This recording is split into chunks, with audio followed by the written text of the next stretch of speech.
ಅರಳಿ ಮರದ ಎಲೆ, ಗರಿಕೆ ಹುಲ್ಲು ಸ್ವಲ್ಪ, 1 ಹೂವು, ಅರಿಶಿನ ಕುಂಕುಮ, ₹1 ಕಾಯಿನೋ ₹5 ಕಾಯಿನೋ ಯಾವುದಾದ್ರೂ ಒಂದು ಕಾಯಿನ್. ಇದನ್ನ ನಾನು ಯಾವ ಥರ ಇಟ್ಟಿದ್ದೀನೋ ಕೈಯಲ್ಲಿ ಅದೇ ಥರ ಇಡಬೇಕು. ಇಟ್ಟು ದೇವ್ರ ಹತ್ರ ನಿಂತ್ಕೊಂಡು ಪ್ರಾರ್ಥನೆ ಮಾಡಬೇಕು. ಮಹಾಲಕ್ಷ್ಮೀ ದೇವಿಯೇ, ನನ್ನ ಕೈರಾಶಿ ಚೆನ್ನಾಗಿರಬೇಕು.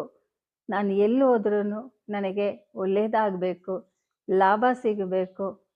ನಾವು ಧರ್ಮ ಕಾರ್ಯ ಮಾಡೋದು, ಆ ಕಾರ್ಯ ಸಿದ್ಧಿಯಾಗಿ ಇರಬೇಕಂತ ಪ್ರಾರ್ಥನೆ ಮಾಡಿ. ನೋಡಿ, ಈ ಥರ ಫೋಲ್ಡ್ ಮಾಡಬೇಕು.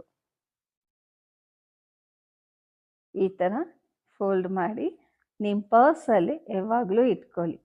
ಇದು 3 ದಿವಸ ಇಟ್ಕೋಬಹುದು. ಈ 3 ದಿವಸ ನಿಮ್ಮ ಪರ್ಸಲ್ಲಿ ಇರಲಿ.